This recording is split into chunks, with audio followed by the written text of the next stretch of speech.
and perfect image, lies, fraud, and of course, murder. Let the dead state hit her. Many try to take her down, but she always claws her way back to the top. I have a blood. That is, until she discovers that the last person she murdered is her own abandoned daughter. The once unbreakable Wura begins to fall apart, and her empire of gold crumbles around her. But she would rather die than have the world discover who she truly is.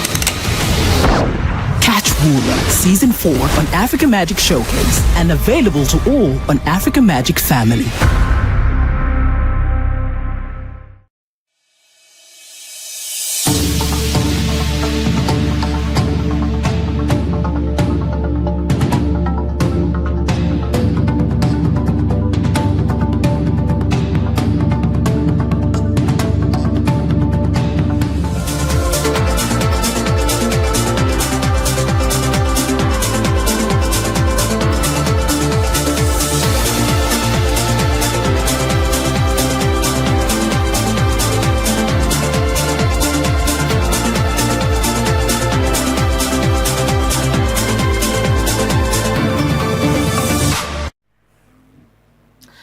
Welcome back to the Breakfast Express show. It's time for us to take our first discussion.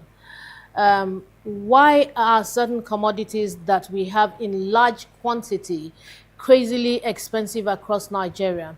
A good example is cement. We are no longer dependent on importation, yet the price of a bag of cement has hit the sky in recent years and still on a steady increase. The House of Representatives has resolved to investigate the persistent rise in the cost of building materials across Nigeria following a motion sponsored by Oboku Abonsi Zibe of Foriji.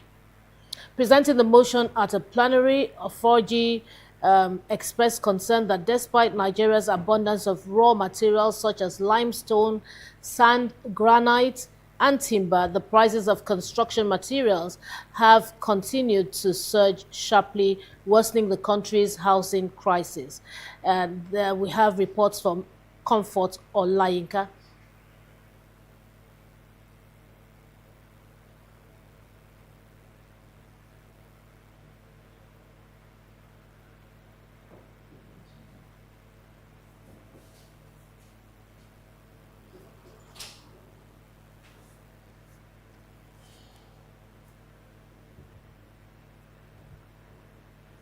Honorable Abonsi Zibe of 4G noted that the price of a 50 kg bag of cement has increased from about 7,500 in late 2025 to between 11,500 and 12,100 naira in 2026, while steel, sharp sand, granite, and timber have also recorded major price hikes. The lawmaker warned that the trend is fueling Nigeria's estimated 28 million housing deficit, escalating rent and property prices, increasing the cost of government infrastructure projects, and threatening jobs in the construction sector valued at over 25.7 trillion. The House is concerned that the price of 50 kg bags of cement has risen sharply from above 7,500 in the late 2025 to between 11,500 and 12,100 in 2026, representing an increase of approximately 50 to 60% within the short period of time. As further concerned that within the same period, steel prices have increased by 20%. In another development, a former chairman House Committee on Ethics and Privileges, Nicholas Osai, defended consensus candidacy as a legitimate option recognized by the National Assembly, while maintaining that direct primaries remain the most inclusive method of candidate selection. A good reason for legislating for a consensus arrangement. Consensus can be built up when a family in a political party believes that we should give peace a chance to allow one of us to go. But the most democratic aspects of the lawmaking and the clause that the current 10th Assembly have put is a direct primary. And APC National Working Committee has aligned with direct primary.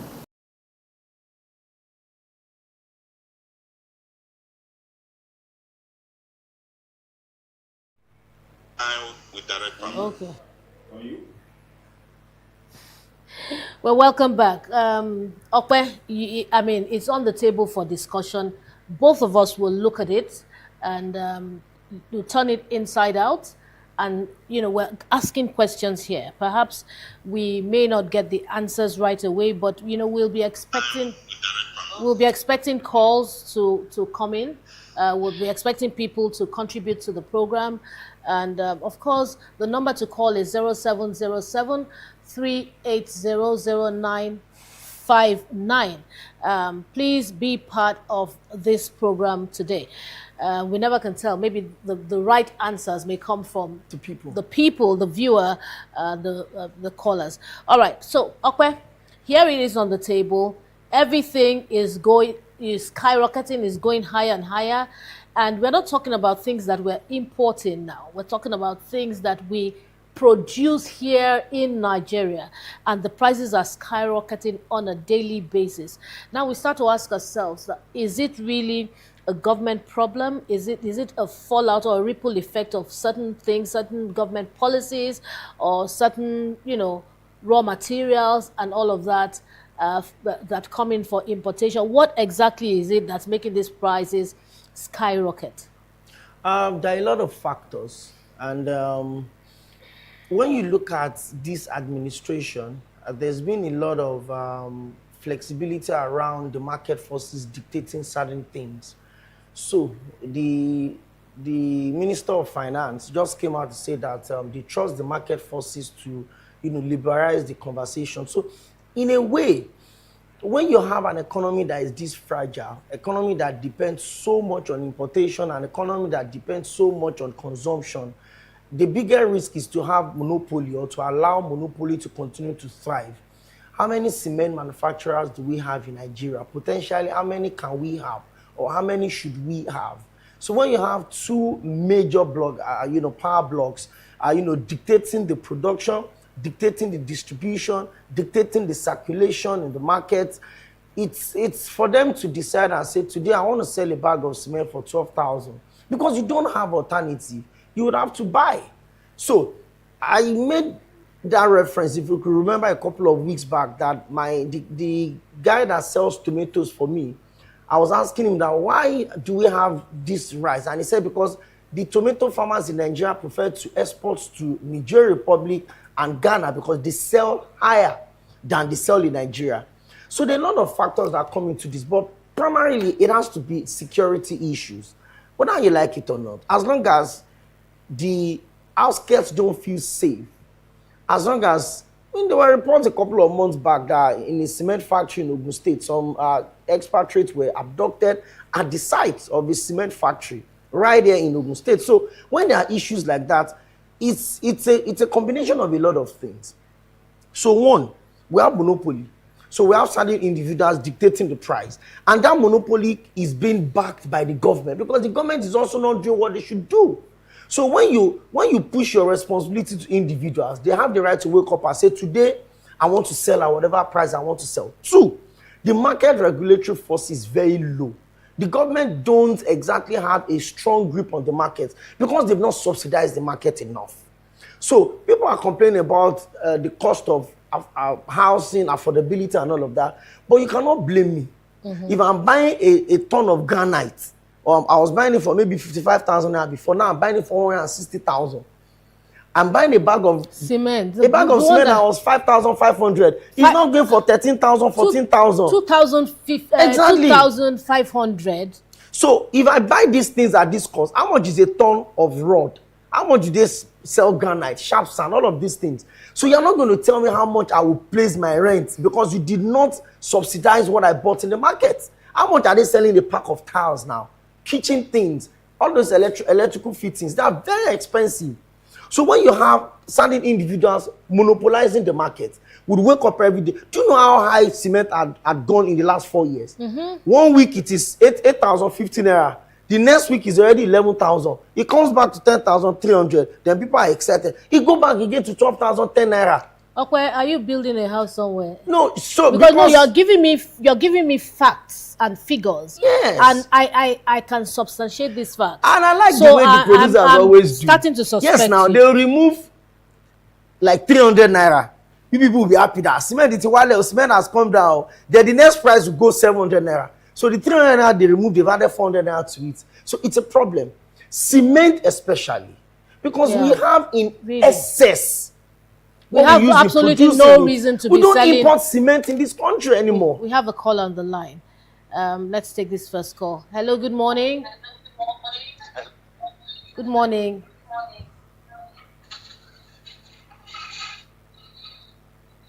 Well, this is our first caller, and we can't hear him. The simple reason we cannot hear him is because he has turned up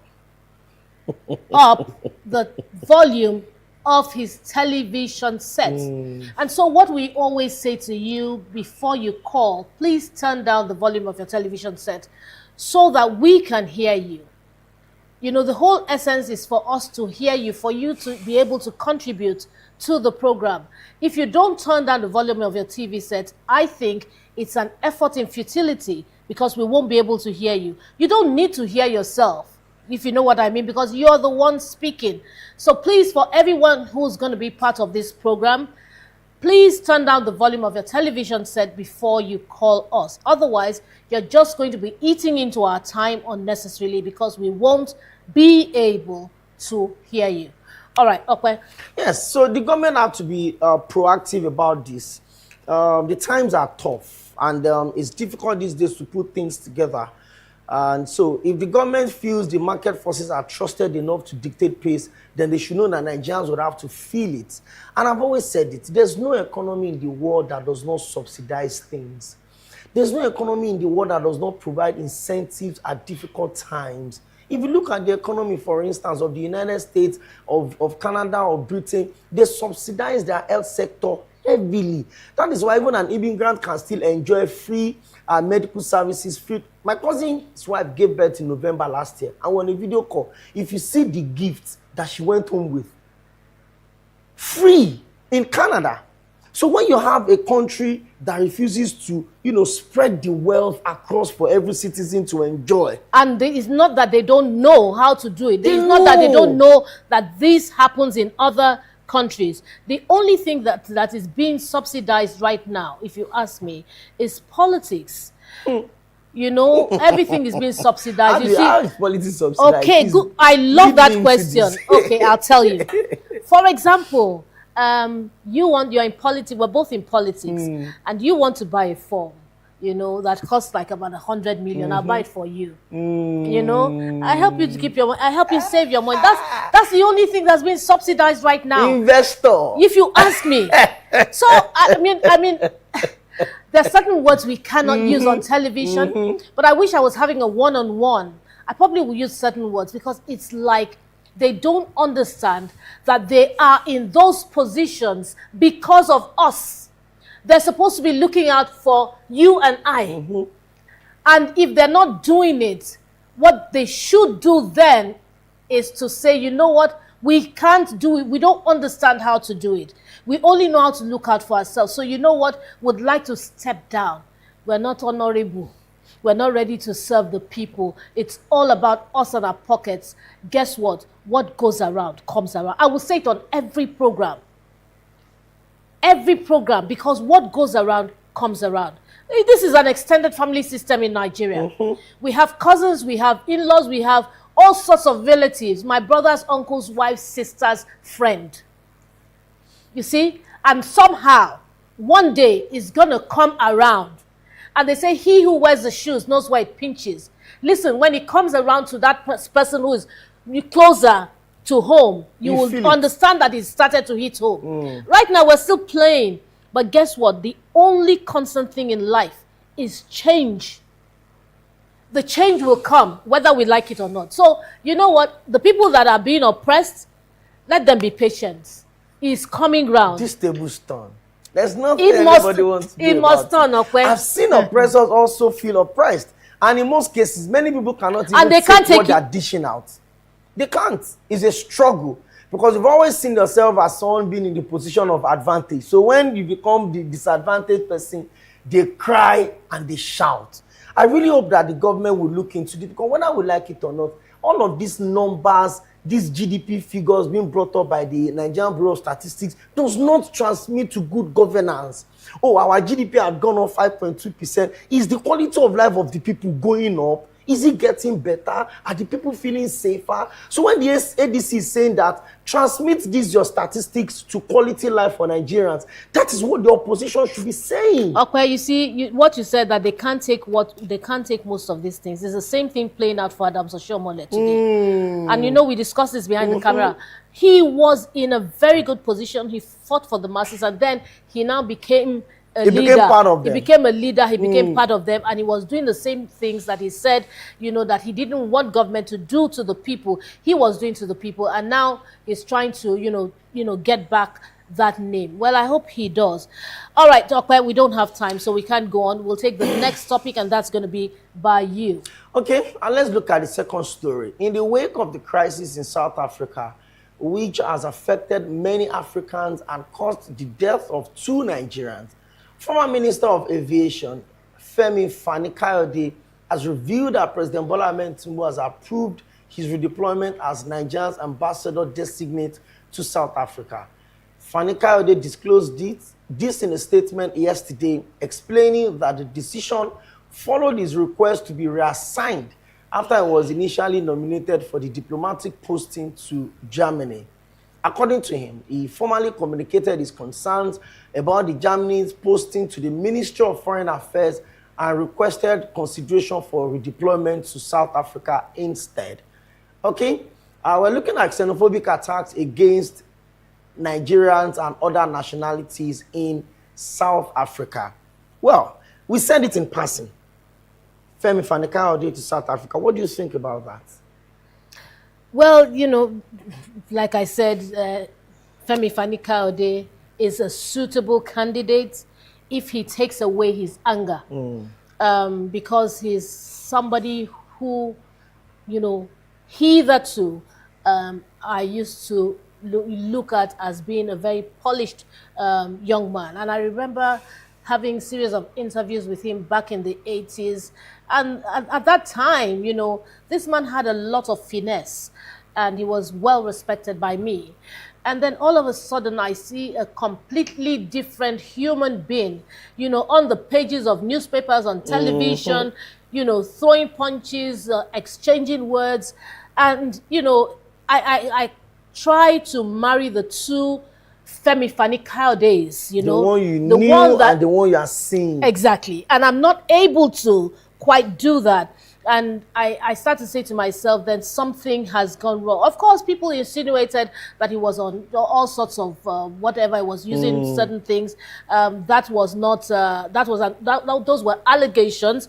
I don't know. But if it was true, I'm sure that by now he knows better.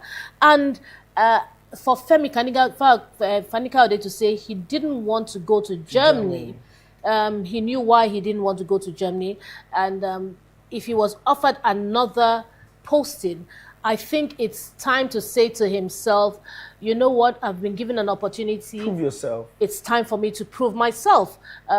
First of all, to Nigerians, and also to the one who has sent me here. I will go there and stand for Nigerians, represent Nigerians, ensure that justice is brought to book for the Nigerians who have lost their lives, for the Nigerians who are paying taxes in South Africa and are being treated like they're not legal, those who are legal. I wish that he would go there and put his foot down for, you know, Nigerians who are being rubbished in South Africa. He needs to let the South Africans know that Nigeria is a great country. We're great in human and natural resources. We have intelligent people. You know, I'm sorry, second to none. I have absolutely no apologies. Nigerians are second to none when it comes to intelligence. And perhaps that's why we have a lot of, well, I won't say a lot, some Nigerians, you know, channel their intelligence negatively. But you see, over a period of time, by the time Nigeria starts to become great again, these same Nigerians who have this same intelligence and are channeling it negatively will start to channel it positively. So I think Femi Fani-Kayode should go out there to, first of all, fight for Nigerians, because that's his primary responsibility. Any other thing is, for me, is not important. And again, for people who are facing xenophobic attacks from South Africans, I think that their countries should stand for them and bring South African leaders to book. Because if the leaders are there and this kind of things are happening, they cannot say that they don't know about it. And they need to stop their people from behaving like what I don't want to say. Because when you behave as wild as that, then there are names we give in Nigeria to people, human beings who are wild in their character, in their attitude, in their behavior. There are names we give to them. And I don't want to mention such names. I don't want this station to be sanctioned. I don't want to be sanctioned myself. I'm not out of fear. But, South Africans need to be more refined when it comes to, and more civil when it comes to dealing with foreigners. They should be welcoming. Because the truth is that Nigerians spend a lot of money in South Africa, whether they're going for tourism, whether they're going there to stay illegally or legally, they spend a lot of money in South Africa. Take the Nigerian away from South Africa, and South Africa will shake. Don't forget the role that Nigerians have played in South Africa regaining its freedom. During the apartheid days, I remember how the government will tax Nigerians to be able to support South Africa. For those who don't know, just bringing it to your notice, I wish this program could be aired in South Africa and they could see and hear. Because you have a lot of youths fighting and they don't even know where all of this is coming from. If one tribe or nationality should be reverenced, should be, I won't say worshipped, should be respected, it should be Nigerians in South Africa. Because they say he who pays the piper dictates the tune. We are not paying the piper, as it were, but we have helped, we've helped, the piper to get to a point where he can pipe. The whole issue around the xenophobic thing, I blame the Nigerian government of the past. If we had been transactional with our help to South Africa, they won't be doing all this that they are doing. Look at US. I don't quite get that. Let me break it down. Look at US, for instance. If US is coming to help you, it is because they want to get something from you. Yeah. If US is coming to help you fight your battle, they will tell you that if I help you win this war, I will take first option of refusal on your earth resources, on your gold, so if you don't want my support, let me stay on my own. And that is it.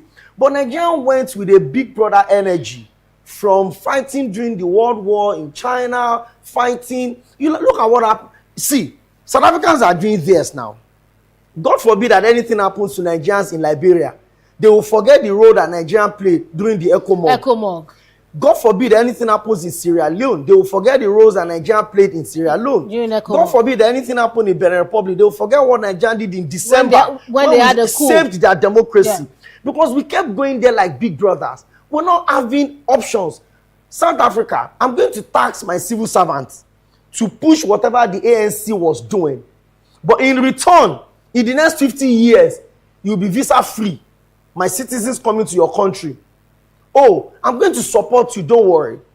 I watched the video of Winnie Mandela day before yesterday. She was talking about the fact that after the apartheid, that the first person that reached out to her was late Mariam Babangida, the then wife of the head of the military head of state. And what did she do? That overnight, Mariam Babangida changed her wardrobe and she got her dresses that was making her look elegant and beautiful after the apartheid. Even the first speech of Nelson Mandela, directly at his back, there was a big banner, "Thank you, Nigeria." Those were the roles that we played. Nigeria was offering scholarship to South African students, both in secondary school and university, to come and school in Nigeria. Please hold your thought. But I need to cut you at that point because I don't want to forget. You see that scenario that you spoke about, that the Nigerian flag and, the big banner and saying, thank you, Nigeria. I think those are the kind of advocacies that South Africa should be doing, should be playing these things repeatedly on television, just to remind the people where they're coming from and how much Nigeria has helped to bring them to where they are. These are the kind of things, these documents and the documentaries and, documentation should be repeated on radio, on television, on the papers, on social media. All of that will help bring their people back to realization. I'm sorry to and I think this is where the Nigerian embassies and our foreign missions, especially in South Africa, need to step in. Maybe there's a poor issue of transferring history. Maybe the leaders of South Africa did not transfer history to their younger generations that are protesting today, that when you were being treated like second-class citizens in your own country. So when your parents and grandparents, perhaps. Of course. So they don't know. When they are being treated like second class in their own country, this country stood for you. They didn't just release statements. They were actively funding your advocacy. I watched Julius Malema, the head of the opposition, the freedom fighters, and he was talking about the fact that he would rather come to Nigeria over and over again to come and enjoy a good and well-prepared meal of jollof. He was specific about what their desires are about Nigeria. The truth is this: we could have Nigerians that are not exactly documented or legal in these countries, but you have to protect these individuals. You know what I found out? That if you overstay your visa in South Africa, if you want to go out, they could arrest you at the airport and still charge you to court for being an illegal immigrant. So even Nigerians that are not documented that want to leave South Africa, they can't leave. Yeah. They cannot leave. So the question is this truly about people taking your jobs, or there's an underlying issue around social change? Maybe you felt your ladies were more accessible before migrants started coming in. Oh, the South African that you could easily talk to, maybe take 2 bars of yarn when you want to go for a lobola. Lobola over there is what we call introduction and engagement here. And you do all of those things. But now, you feel like Nigerian guys are coming into the system. They are, in quotes, polluting your girls. They are taking your girls from. So this is not really about the work. They are just using that as a cover face. You know the problem? Some of these South Africans are not very educated. You know why? During the apartheid, they were not going to school. They were on the street protesting every single day. So a Nigerian graduate will go to South Africa and he will not do the jobs in the wine press. He will not do the job of the cleaner. He will set up his own court, his own chamber, and employ people. So if you say they are taking your jobs, are you qualified for those jobs? Not even that. If you say they are taking your jobs, then why don't you do the jobs yourself? How come there was a vacancy for them Nigerians to come and take? Because the country is your country. The jobs were always there. And all of a sudden, Nigerians are taking your jobs. Why would any South African drop a South African to take a Nigerian? The truth is that the South Africans were never there in the jobs. Because the they were not qualified for those jobs. And made these jobs available, and they started to work in these jobs. So it's about you and you and you, not about the Nigerian. The South Africans need to pause for a moment and look inwards and look at themselves and say to them, especially the Black Africans, they need to say to themselves, what is it that we're not doing right? For me, if I was in their position, I would just see it as a challenge, and I would see it as an opportunity for me to step up my game and get better. So that those opportunities, I can also come out and say, I have the same degree this person has, but give me this job. Exactly. So would you tell me that you didn't go to school, a doctor took your job? Or you that didn't go to school, a lawyer took your job? Or you that didn't go to school, a pilot took your job? In the morning in South Africa, you see some of the men. They're drinking. They are drunk. They're drunk. Early in the morning, when the Nigerian would rise and get set for the day, for the hustle of the day, the South African will be drunk from the previous night and be talking rubbish. How long do you want the women to wait for you? If they see the Prince Charming, Nigerians have got charm. That is the thing. Nigerians have got charm. They've got charm. They've got charm. So, I mean, there's no way, you know, and that's unfortunate. You guys just go get and step up your game. That's it. But, you know, I hope that these xenophobic attacks, you know, because it's now spreading to some other tribes, and we need to also look at that, and we hope that, you know, their countries will be able to fight for them. Because, and you know, the funny part is that Ghana too, you know, Ghana too, they are starting to flex and show that they have chests. Excuse me. We know what you guys were doing here. Have you forgotten? There's a reason they call it Ghana must go. Yeah. We don't want to remind anybody. We're supposed to be one and the same. Maybe we need to start telling some stories. No, let's not start yet. No, maybe we need to start telling some people some stories. We can just be giving some tips. There's a reason they call it Ghana must go. No, let's not give them stories. Let's just give them tips. We've already said Ghana must go. That means something. There's a reason people like pop-off and the way it's being sold in the show glass. There are people that carry it around. No, maybe people need to hear these stories. Or the bread. No, we need to. But okay, let's stop. But we're telling you, let's. No, they said that if you don't mean on your motor back baton, because it seems they have forgotten where they're coming from. So we'll remind them we cannot open our doors to you, and then we give you every support you need. And then you wake up all of it, and you're killing us. How? Don't try and do like South Africa or Ghana. Ghana, we know stories. We call you our 37th state for a reason. Charlie, relax. Relax. Be one. All right, I think we should be getting prepared to go to our next discussion story. But, you know, like we said, you know, we don't want these xenophobic attacks, whether it is on Nigerians or otherwise. I think it's time for South Africa to go and sit down and think about what they're doing, because it doesn't really make any sense. All right, it's time for us to move to our third discussion. The outbreak of hantavirus. Well, that's of great concern. So the outbreak of hantavirus on a cruise ship carrying passengers from across the world is a situation that authorities say they are taking incredibly seriously. Two big words: incredibly and seriously. 3 passengers have died either on board or after traveling on the ship, which set sail from Argentina a month ago. 4 others have been medically evacuated from the ship for treatment. A huge operation is in place to trace people potentially exposed to the virus who have already taken flights home to numerous countries, oh my God, including the UK, South Africa, the Netherlands, the US, and Switzerland. I'm surprised that Nigeria is not on this list, because we don't do cruise ship. Don't say that. We do a lot. In fact, we do too much of cruise ships. Okay, so the topic today is how worried should we be about the hantavirus? Let's listen to the Director General of the World Health Organization, Dr. Tedros Adhanom Ghebreyesus, while he speaks. Let's hear what he has to say. So far, 8 cases have been reported, including 3 deaths. 5 of the 8 cases have been confirmed as hantavirus, and the other 3 are suspected. While this is a serious incident, WHO assesses the public health risk as low. It also shows why the international health regulations exist and how they work. WHO is working with multiple governments and partners on the response under those regulations. Our priorities are to ensure the affected patients receive care, that the remaining passengers on the ship are kept safe and treated with dignity, and to prevent any further spread of the virus.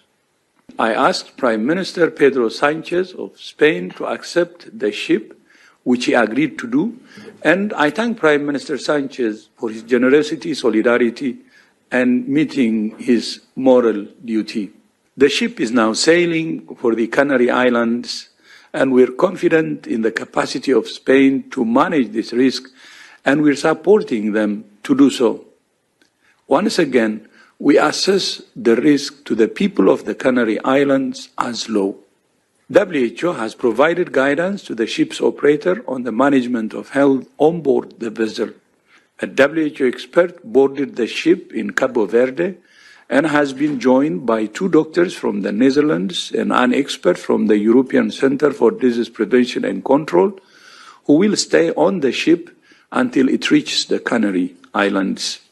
They're conducting a medical assessment of everyone on board and gathering information to assess their risk of infection. WHO is developing step-by-step operational guidance for the safe and respectful disembarkation and onward travel of passengers and crew when they arrive. We have also arranged for shipments of 2,500 diagnostic kits from Argentina to laboratories in 5 countries. WHO will continue to work with all relevant governments and partners to provide care for those who are affected, protect the safety and dignity of passengers, and prevent onward spread of the virus. So the question we'll ask is, why is this an important conversation? There is no vaccine for this virus yet, and that's why it's important. You know, let's take a look at some of the pictures. Odi, can we have some of the pictures on the screen, and then we can, you know, open the lines after we've done that. Hantavirus, primarily transmitted through dust from rodent droppings, causes severe lung disease in the Americas and Europe, with symptoms including fever, muscle aches, and breathing difficulty. With 50% fatality rates for HPS, prevention includes ventilating spaces, disinfecting, and rodent control. The 2026 anti-strain reported rare person-to-person transmission. Okay, so you just saw it from America and Europe, and then you start to say, okay, what are rats doing in America and Europe? Because some people have the impression that there are no rats in America or in Europe, and Nigeria is the only country that's full of rats. But let me tell you, I want to dispel that. That is a myth, especially in New York, you know, where you have a lot of eateries and all of that. You see rats bigger than the ones that I've ever seen in Nigeria. And this is not running down anything. It's just to say that it is what it is. You know, we have rats in Nigeria. Doesn't mean that we're bad people. Mm-hmm. You know, it doesn't mean that anyone who has rats is bad. But what we're saying is that these are the carriers of the hantavirus. And we don't have any vaccine for this hantavirus for now. So we must be extra careful. And then again, because Nigerians, you know, have a lot of these big rats as well. Okwe was cracking a joke behind the scene when he said that, well, Nigerians eat rats, so we already have an antidote for it. I just laughed. There's a kind of rat that Nigerians eat. We eat the bush rat. Depends on where you're coming from. Depends on what part of the country you are. Since we've been eating rats, it's time for us to be more careful about the kind of rats that we eat, because if we don't pause for a moment to think and, you know, process it, we'll be eating a rat that is carrying the hantavirus. And honestly, right now, there's no remedy. Okwe, I'm kind of worried for you, because this one that you're saying people eat rats in Nigeria. I don't know if you eat, and I don't expect you to tell me live on television that you eat rats.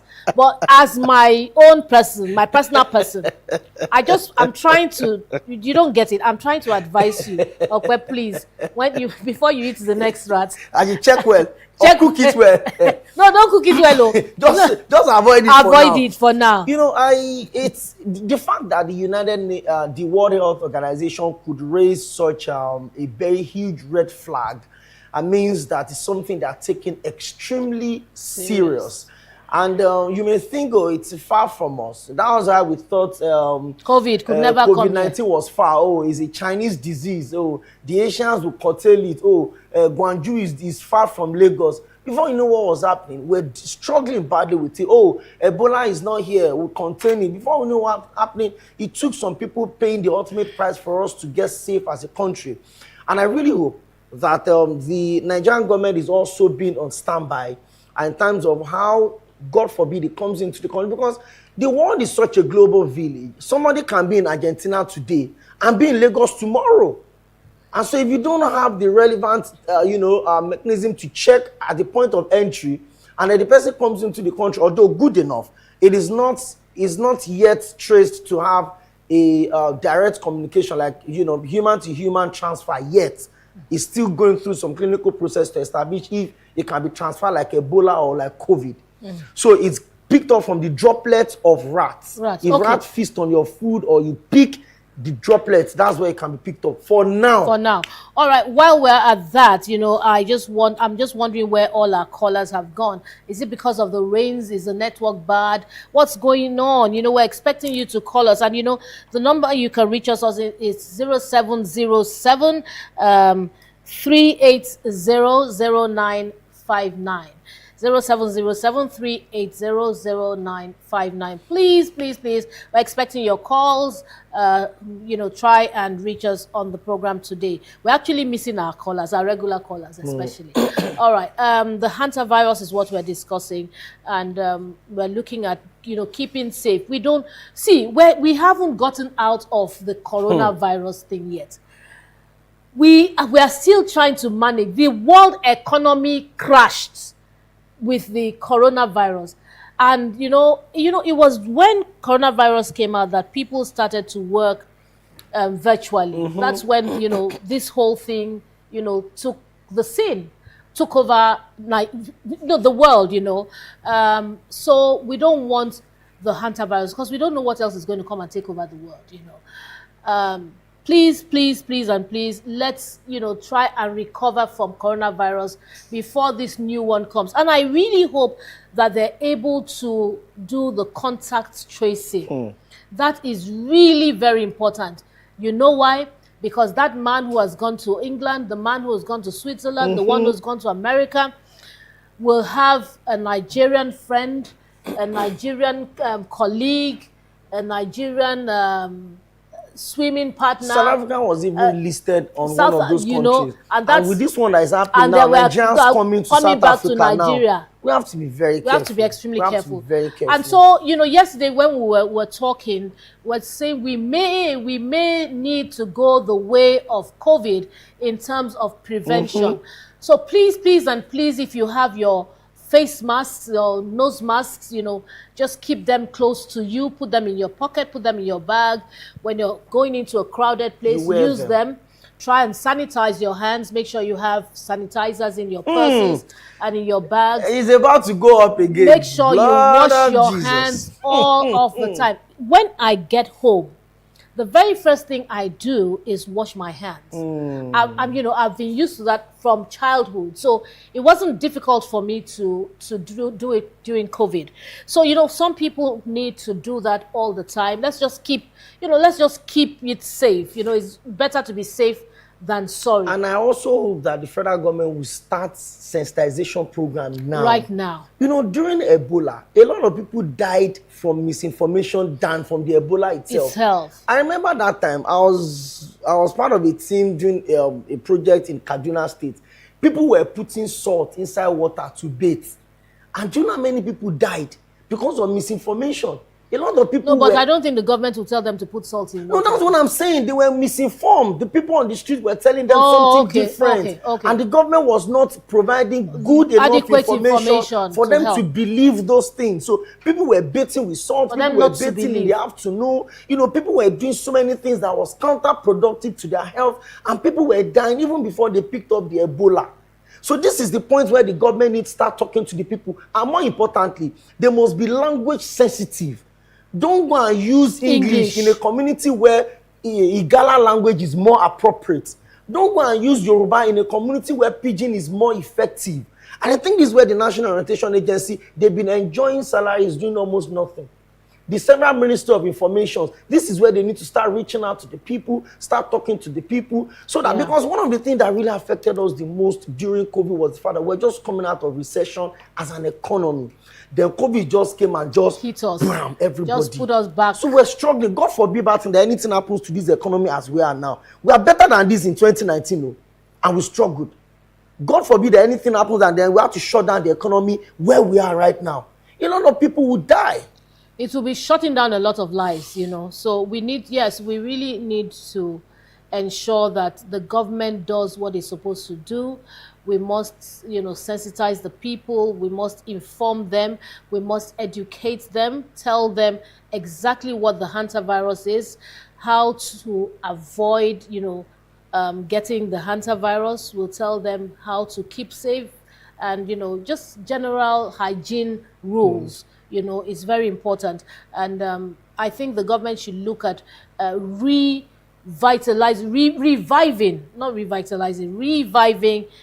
the advocacy agencies. And let me just quickly use that opportunity, or seize the opportunity to call dear Lagos State Governor Babajide Sanwo-Olu to please, try and do something within Lagos State.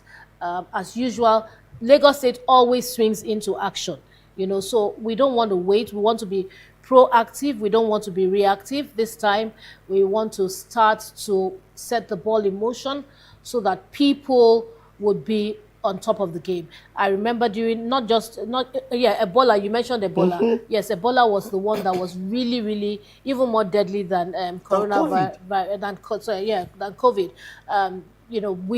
The Lagos State, the way Lagos State swung into action, for me, was what saved a lot of Lagosians. And if Lagos goes down, that's where I'm going to. If the population in Lagos, if we go down, seats, before you say Jack, is in Zamfara, is in Benue, is in Sokoto, is in everywhere. And I mean, I think we're enjoying some level of a bit of luxury in down south here. We still have considerable level of medical services, but in some of those other states in this country that I've been to, it's a no.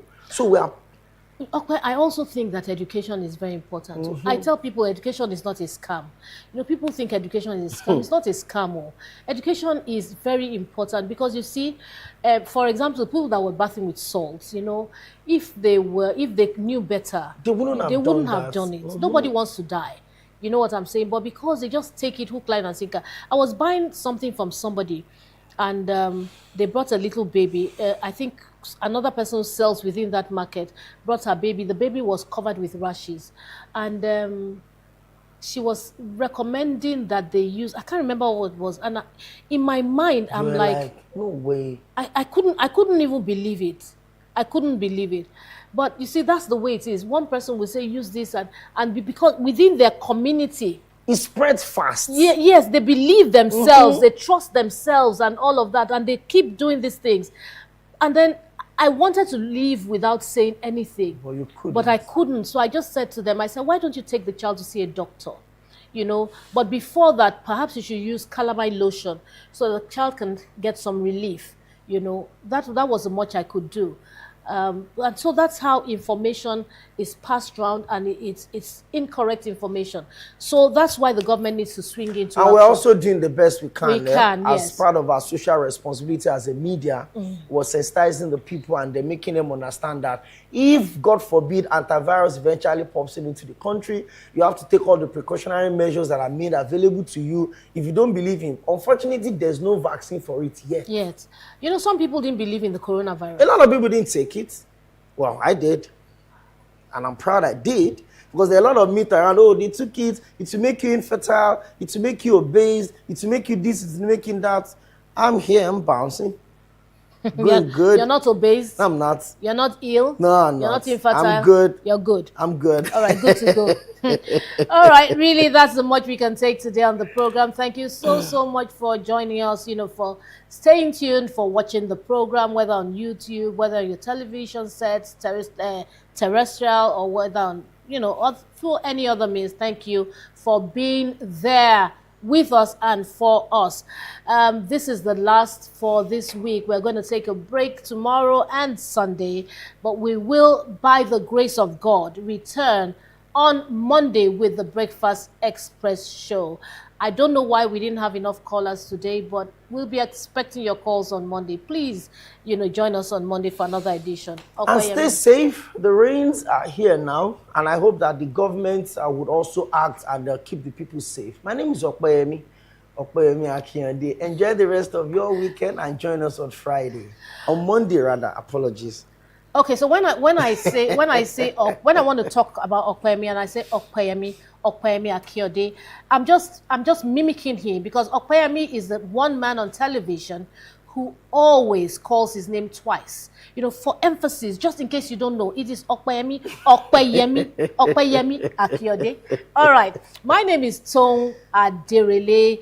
Thank you for watching this program, and as I always say, every single day, go stand in front of the mirror, look at your inner self, and ask yourself, are there anything or rather, is there anything or are there any things you need to change about yourself so that the world will be a better place? If that is the case, do it and do it ASAP. Thank you for watching the show.